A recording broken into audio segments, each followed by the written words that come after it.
Assalamualaikum warahmatullahi wabarakatuh. Alhamdulillahirabbil alamin. Kita lanjutkan materi kuliah kita, yaitu analisis supply chain. Bagian dari analisis supply chain kita membahas yaitu manajemen pengadaan atau procurement. Apa itu manajemen pengadaan? Jadi pada video kali ini kita akan coba membahasnya secara perlahan. Sebelumnya kita breakdown dulu tujuan dari proses pembelajaran mengenai manajemen pengadaan adalah yang pertama, mahasiswa mampu menjelaskan peran strategis pengadaan atau procurement dalam supply chain ataupun rantai pasok ya. Yang kedua, mahasiswa bisa menggambarkan proses umum dalam pengadaan barang atau jasa. Prosesnya seperti apa sih ya proses pengadaannya.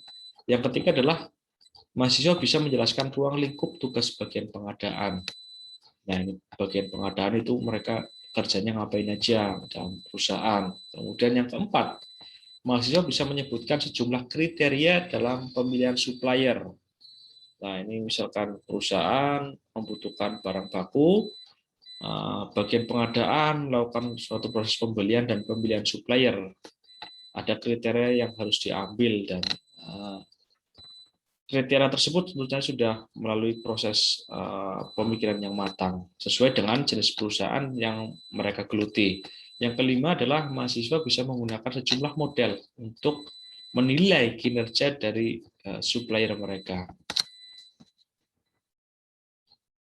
Nah, kita mulai pengertian dari manajemen pengadaan. Ya, ini adalah suatu komponen dalam manajemen rantai pasok. Tugas dari manajemen pengadaan atau divisi pengadaan adalah menyediakan input berupa barang maupun jasa yang dibutuhkan dalam kegiatan produksi ya. Barang misalkan ini barang mentah ya untuk proses produksi, misalkan jasa transportasi yang perusahaan ambil untuk diajak kerjasama. Itu juga bagian dari tanggung jawab divisi pengadaan. Secara tradisional, pengadaan merupakan kegiatan pendukung dan hanya memiliki peran pasif dalam organisasi bisnis. Jadi suatu pemahaman yang tertinggal ya, mereka menganggap divisi pengadaan hanya melakukan proses pembelian. Terbukti dengan rekrutmen ataupun pegawai dalam divisi pengadaan itu dilakukan kurang memberikan dampak bagi perusahaan. Nah, mulai tahun 80-an, pandangan mulai berubah ya karena adanya persaingan yang ketat. Banyak ahli mulai menganggap kegiatan pengadaan adalah kegiatan yang strategis. Pelaku bisnis mulai sadar bahwa efisiensi dan value creation tidak hanya dilakukan di bagian produksi, namun juga bagian pengadaan. Nah, ini kan efisiensi, jadi bagian pengadaan mereka memilih supplier yang memberikan harga yang rendah, kemudian value creation, misalkan memilih kualitas yang terbaik berdasarkan daftar supplier yang mereka miliki. Bagian pengadaan tidak hanya berperan dalam menciptakan keunggulan dari segi ongkos ya, bukan hanya mencari barang baku yang murah, tetapi bagian pengadaan juga mempunyai peran dari aspek competitive advantage yang lain. Ya, misalkan waktu yang cepat, barang yang berkualitas, dan tentu saja keunggulan harga. Ya. Kualitas produk yang dihasilkan oleh perusahaan manufaktur akan sangat ditentukan oleh kemampuan bagian pengadaan untuk mendapatkan sumber bahan baku yang berkualitas atau menjadi jembatan dalam membina supplier-supplier yang ada dengan berbagai program peningkatan kualitas. Ya, jadi bagian pengadaan ini mereka juga memiliki tanggung jawab bagaimana menciptakan hubungan yang baik dengan supplier-suppliernya sehingga ketika terjadi suatu persoalan ataupun ketika ingin melakukan pembelian ulang perusahaan bisa dimudahkan atau terjadinya hubungan yang saling menguntungkan di antara kedua belah pihak. Nah, bagian pengadaan juga dituntut untuk menciptakan keunggulan dari segi waktu. Waktu bisa sangat menentukan berhasil atau tidaknya supply chain dalam pertarungan pasar. Nah, ini biasanya untuk barang-barang inovatif ya, yang mempunyai siklus yang cepat. Jadi perusahaan harus mendapatkan barang pertimbangannya adalah segi waktu, lead time-nya harus cepat agar barang tersebut bisa sampai kepada tangan customer melalui proses produksi dan menghemat time to market-nya. Bagian pengadaan bisa memilih supplier yang memiliki kemampuan untuk mengirim barang dalam waktu yang pendek tanpa harus mengorbankan kualitas dan meningkatkan harga. Banyak perusahaan yang melibatkan supplier-supplier kunci mereka dalam kegiatan pengembangan produk. Supplier dapat memberikan masukan tentang ketersediaan material. Nah, ini supplier biasa mengerti sifat-sifat material yang dipasok, sehingga supplier dapat terlibat dalam merancang produk baru. Nah, ini contoh hubungan keterlibatan dari supplier dalam suatu merancang perancangan ataupun desain produk baru suatu perusahaan. Jadi supplier tentu saja mengerti tentang karakter atau sifat-sifat materialnya. Kemudian tentu saja mereka harus memberikan info yang update tentang ketersediaan materialnya. Dan tentu saja menyesuaikan dengan desainnya. Apakah desain yang perusahaan buat itu sesuai dengan karakteristik material yang supplier berikan. Nah, kemudian keterlibatan supplier sejak awal dalam pengembangan produk akan sangat membantu keseluruhan rantai supply chain atau rantai pasoknya ya. Ya, untuk mempercepat time to market. Jangan sampai sudah ketinggalan zaman, produk baru sampai ke tangan customer, tentu saja memberikan suatu kerugian dan keuntungan untuk perusahaan pesaing. Nah, kita lihat sebenarnya apa sih tugas-tugas dari manajemen ataupun bagian pengadaan. Salah satu tugas bagian pengadaan adalah melakukan pembelian barang maupun jasa. Ya, ini umum ya. Tentu saja mereka melakukan proses pembelian. Namun saat melihat tujuannya yaitu menyediakan barang maupun jasa dengan harga yang murah, berkualitas, dan ketepatan waktu kirim, tugas bagian pengadaan tidak hanya fokus pada kegiatan rutin pembelian saja. Jadi yang pertama, mereka juga merancang hubungan yang tepat dengan supplier. Nah, tentu saja perusahaan tidak hanya memiliki satu supplier, mereka memiliki banyak supplier dengan berbagai bahan keperluan yang berbeda-beda, dan hubungan yang tepat itu yang seperti apa? Hubungan jangka pendek, hubungan jangka panjang, dan lain sebagainya. Yang kedua adalah tentu saja memilih supplier. Nah, pemilihan supplier ini didasarkan pada kriteria-kriteria yang sudah ditentukan oleh perusahaan itu. Misalkan perusahaan yang fokus untuk barang-barang fungsional, mereka tentu saja memilih supplier yang memberikan harga-harga yang rendah. Tetapi ketika perusahaan yang fokus pada produk yang inovatif, mereka akan berusaha untuk mendapatkan produk-produk yang memiliki kecepatan pengiriman, dan harga bukan merupakan faktor yang dominan pastinya. Yang ketiga adalah memilih dan mengimplementasikan teknologi yang cocok. Ini untuk proses pembeliannya ya, kita mengenal adanya e-procurement, ya, jadi mereka berkomunikasi bukan hanya melalui telepon, tetapi sudah meningkat melalui jaringan internet yang terhubung, tentu saja memiliki banyak keuntungan ya. Jadi, perusahaan yang menginginkan barang ataupun jasa dari supplier, mereka dapat mengumpulkan supplier sebanyak mungkin melalui internet, dan hubungan pun akan lebih cepat. Yang keempat adalah memelihara data item yang dibutuhkan dan data supplier. Nah, tentu saja ini misalkan berkaitan dengan nama suppliernya siapa, database-nya, kemudian produk yang disediakan oleh supplier A, supplier B, supplier C itu apa saja, dan lain sebagainya. Melakukan pembelian, lah ini proses kuncinya ya. Mereka melakukan proses pembeliannya, dan kemudian yang keenam adalah evaluasi kinerja supplier. Tentu saja ada suatu penilaian akhir terkait dengan kinerja supplier yang sudah dilakukan. Tujuannya untuk apa? Tentu saja hal ini bagus untuk perbaikan dari suppliernya sendiri dan dari sisi perusahaannya sebagai suatu bahan pertimbangan ketika mereka ingin melakukan proses pembelian ulang, apakah menggunakan supplier yang sama ataukah menggunakan supplier alternatif berdasarkan kinerja yang sudah dilakukan. Nah, ini proses membeli. Proses kunci ya. Jadi proses membeli ini ternyata bisa dilakukan melalui proses tender ataupun pembelian rutin.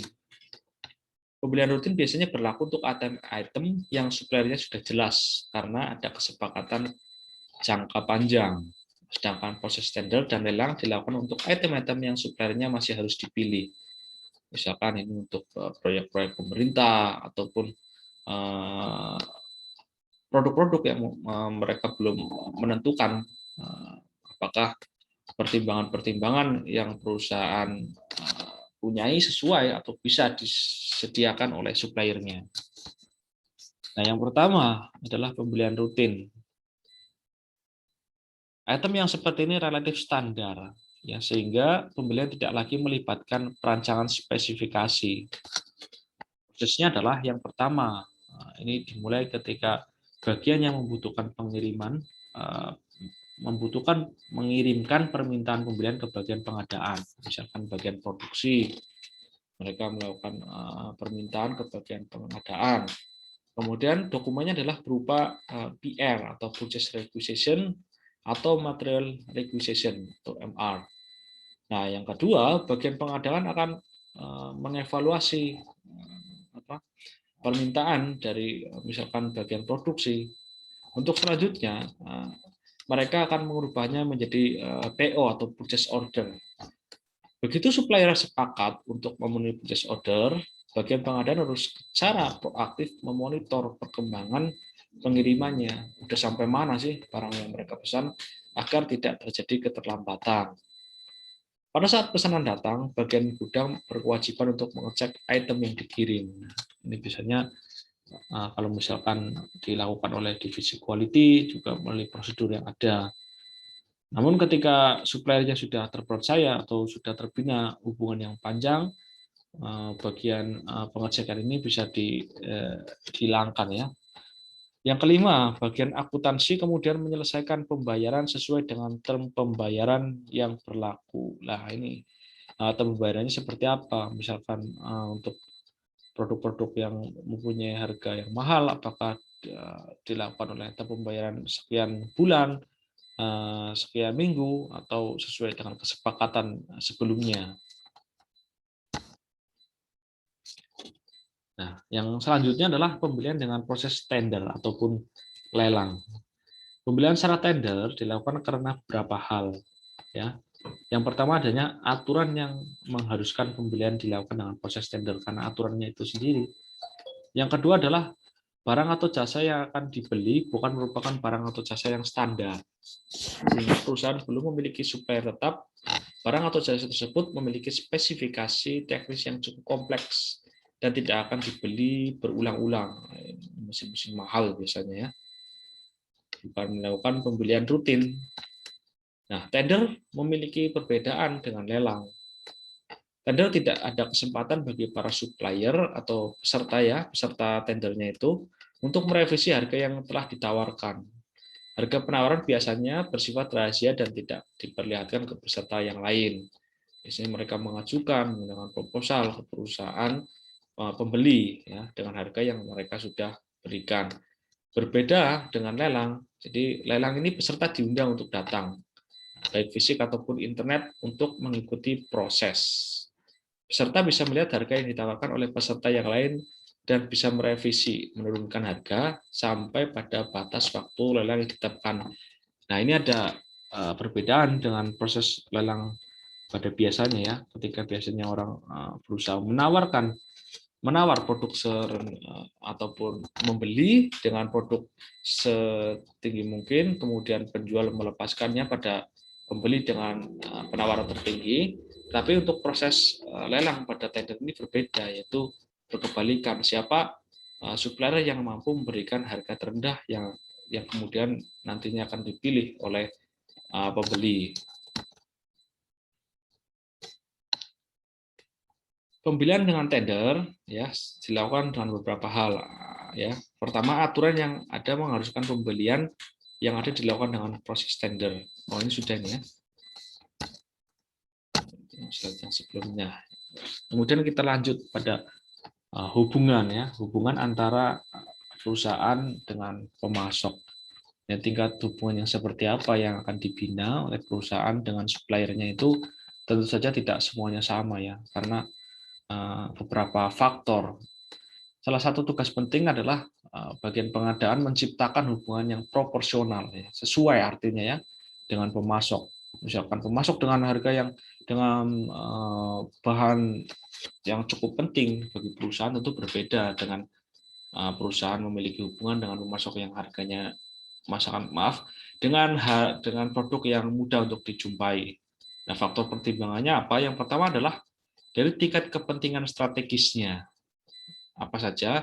Tentu saja kontribusi item tersebut terhadap kegiatan perusahaan, termasuk item penting atau tidak. Kemudian yang kedua adalah nilai pembeliannya, jumlah besar atau kecil.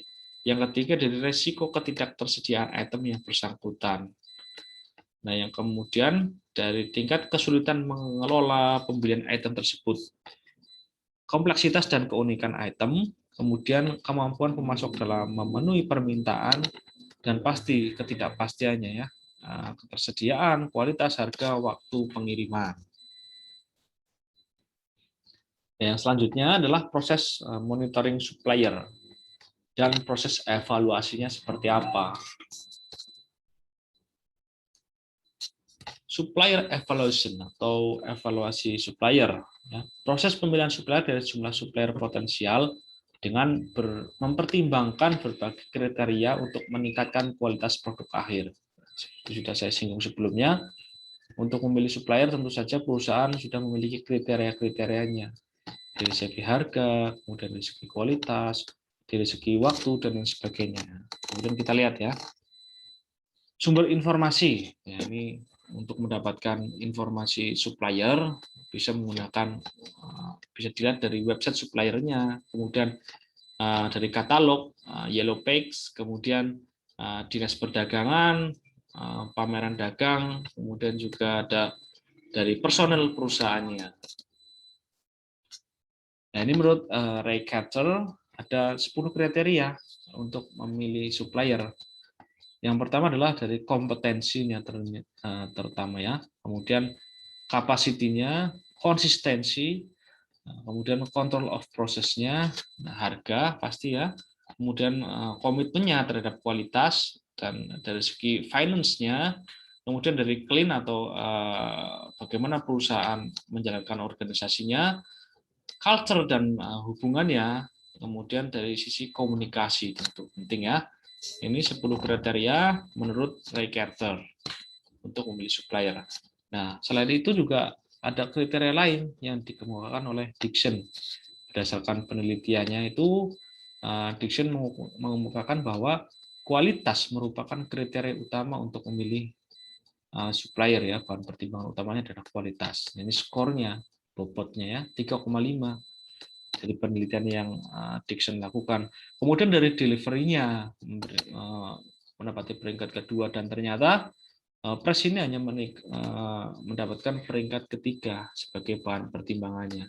Nah, ini banyak ya, bisa kalian nanti baca kemampuan teknikalnya, kemudian dari sistem komunikasinya, attitude ini juga masuk, kemudian dari segi lokasinya, hubungan dengan pekerjaannya seperti apa, itu juga bagian dari proses penentuan supplier. Nah, ada beberapa metode untuk melakukan pemilihan supplier. Ada value analysis, yang kedua ada MCDM, multi criteria decision making, kemudian ada juga AHP, atau nanti juga ada keturunannya ya, jadi ANP, Promed 1, Promed 2, dan lain-lain.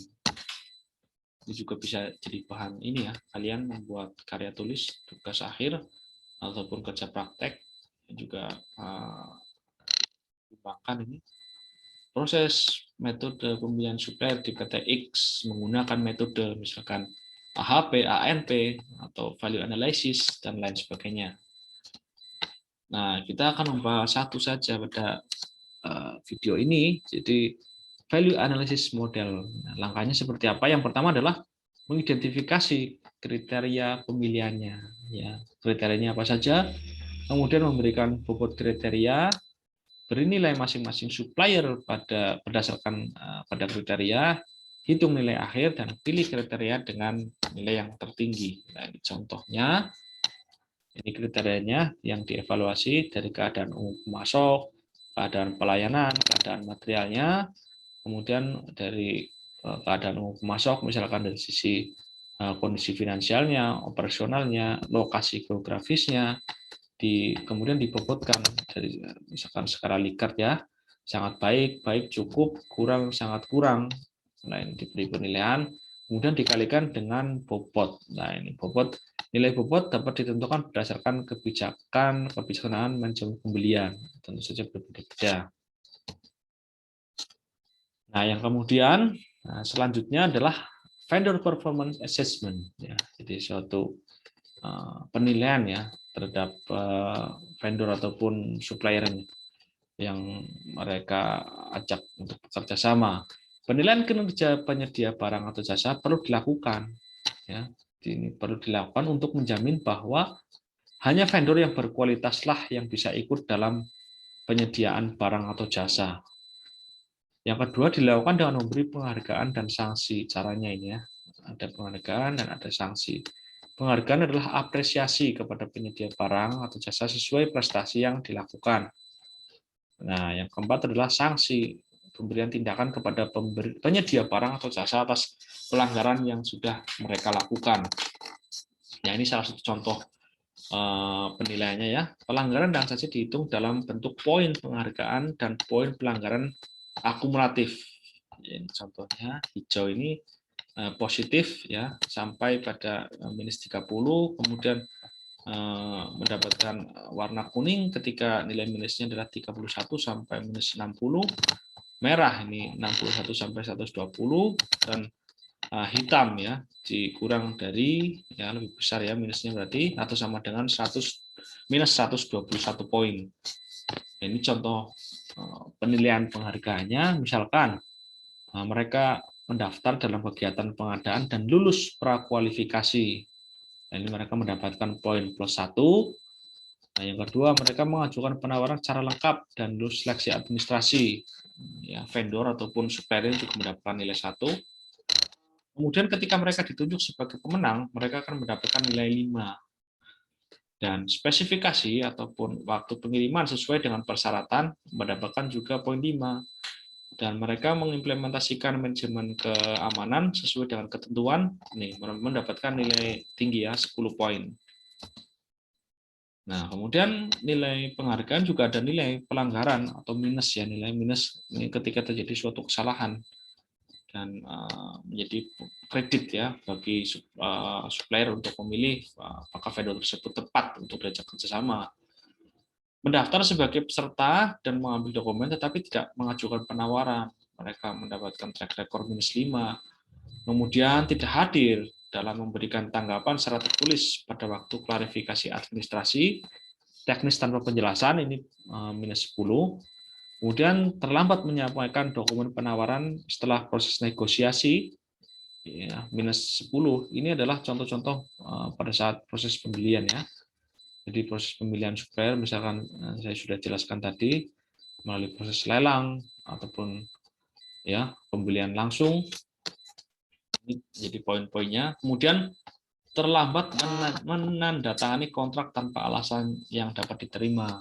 Jadi keterlambatan juga menjadi kredit minus ya untuk vendor. Kemudian terlambat menyelesaikan pekerjaan, nah ini -15. Kemudian melaksanakan pekerjaan yang performance-nya tidak sesuai, tapi masih dapat diterima. Ini -30. Tidak memasok barang seluruhnya sesuai dengan perjanjian. Nah, ini cukup tinggi, tidak menepati janji berarti ya. -60. Kemudian mengajukan sanggahan, tetapi tidak benar apa yang disangkakan. Mereka juga mendapatkan kredit poin -30. Ada juga ketika mereka sudah mereka membatalkan penawaran sebelum ditunjuk sebagai pemenang, -30. Kemudian ketika sudah menjadi pemenang tapi membatalkan, ada -2 kali lipat ya, 60. Kemudian tidak memenuhi safety dan menyebabkan insiden pencemaran lingkungan atau kebakaran dan lain-lain, -60. Ini juga cukup tinggi. Nah, kemudian Ada pelanggaran yang langsung dikelompokkan ke dalam zona hitam ya. Jadi ada tingkatan ini merah, hitam, kuning, hijau. Sedang dalam sengketa dengan perusahaan pengadilan, nah, mereka mendapatkan warna merah. Ya. Kemudian pengurus atau pemilik saham ditetapkan sebagai tersangka, ini juga mendapatkan kredit merah. Kemudian tidak terbukti mengakibatkan kecelakaan fatal. Nah ini hitam, ini parah ini ya sudah ya. Terbukti melakukan persekongkolan harga dengan pihak penyedia barang jasa lain. Nah, ini juga merupakan ya buruk ya ini ya. Hitam juga track recordnya. Kemudian mengalihkan pekerjaan utama kepada pihak lain. Ya ini juga hitam. Memalsukan data, menyampaikan keterangan palsu, kemudian gratifikasi suap, memasok barang palsu atau rekondisi, atau perusahaan vendor dianggap dinyatakan bangkrut, ini juga masuk dalam kredit hitam. Dan ini konsekuensinya. Hijau ini adalah prioritas dalam pengadaan barang atau jasa.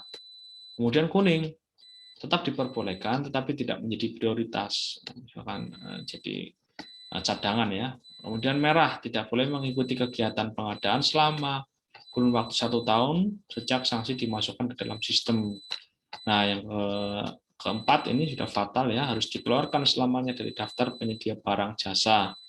Berlaku untuk perusahaan, pemiliknya, ataupun juga termasuk pengurusnya. Ya, demikian materi kita pada video kali ini. Semoga memberikan manfaat. Assalamualaikum warahmatullahi wabarakatuh.